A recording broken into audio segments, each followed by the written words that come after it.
Hello, my name is Adam Moore and I'm the Programming Chair for the Fertilizer Show Conference 2026.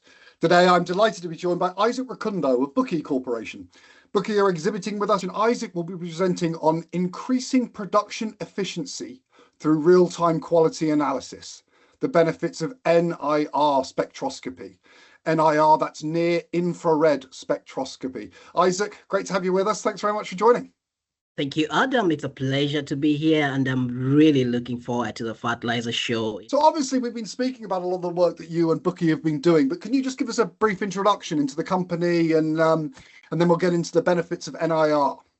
Yes, indeed. Yeah. So BÜCHI is a global technology company that develops analytical solutions for laboratories and industrial production.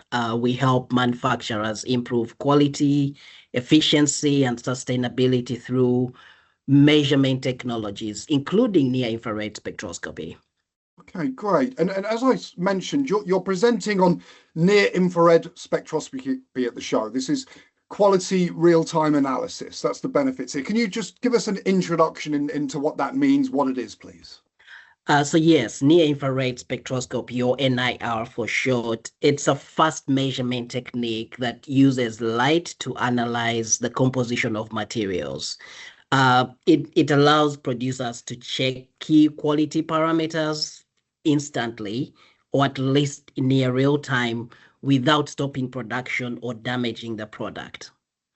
Whereas other forms of testing, you need to stop that production, get the material and analyze it. So what you've got here is a rapid, non-destructive testing technique that can allow us to look at the chemical composition of materials and therefore different properties of fertilizers in real time as they're being produced.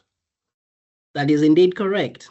Okay, so I mean, there seems like there's a lot of cost, labor saving. How long has this technology been around?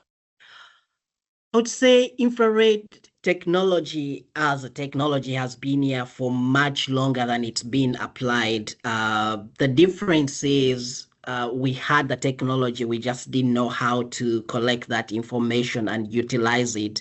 So with the development of advanced analytical techniques, like partial least squares regression, we were able to extract that spectral data and convert it into information that we can now use to predict material composition.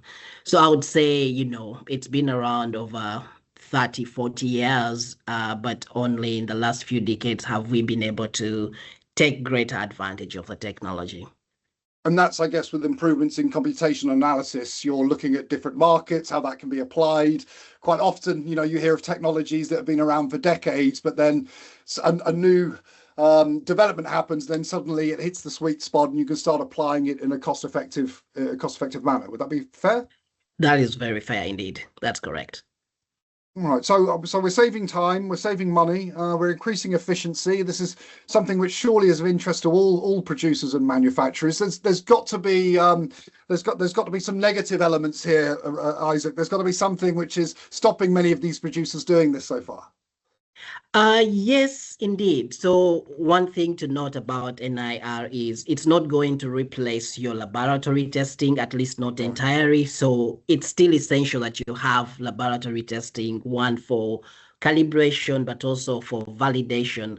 So because NIR is a secondary method, it dramatically reduces the need for frequent manual sampling or sending samples out to the lab. However, it requires that you calibrate the technology ahead of time, and then you also have to maintain these models, and sometimes that can be seen as a disadvantage of the technology.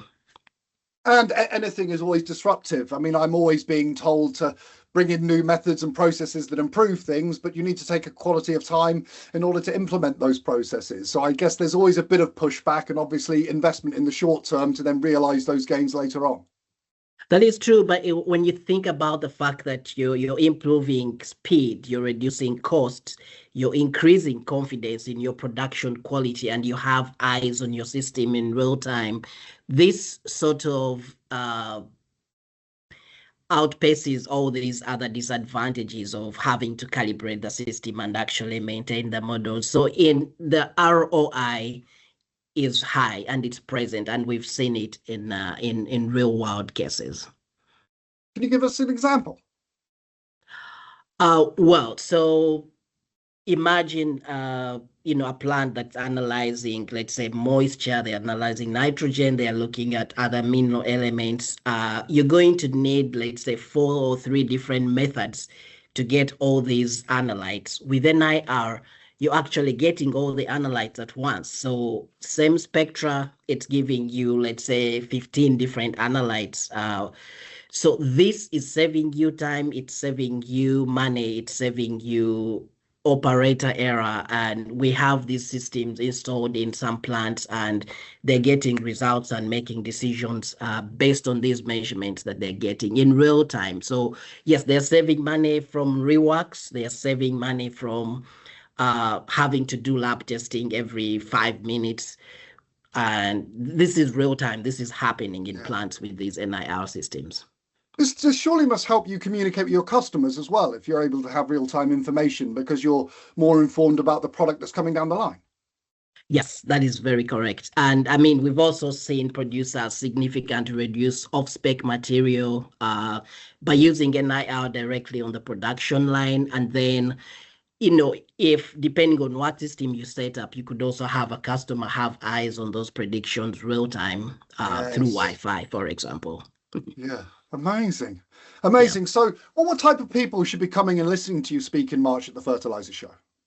I would say, operators, manufacturers, producers. So the whole value chain, because it's not just that you can actually have NIR in the plant, you could also have it in the field where you're screening incoming materials. You could also have it at the end of the production line where you're looking at the specifications of your finished product, not as a reference method, but as a quick check to give you an idea of, are we generally within expected specifications of this product or not?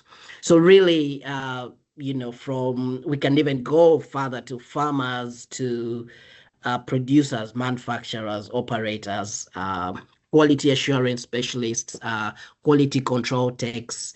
It applies across the board. Amazing.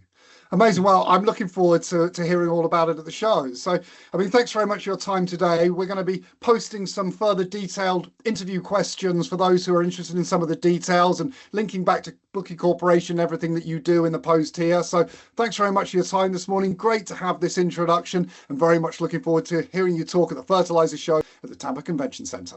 Thank you for having me. All the best, Isaac. Cheerio. Goodbye.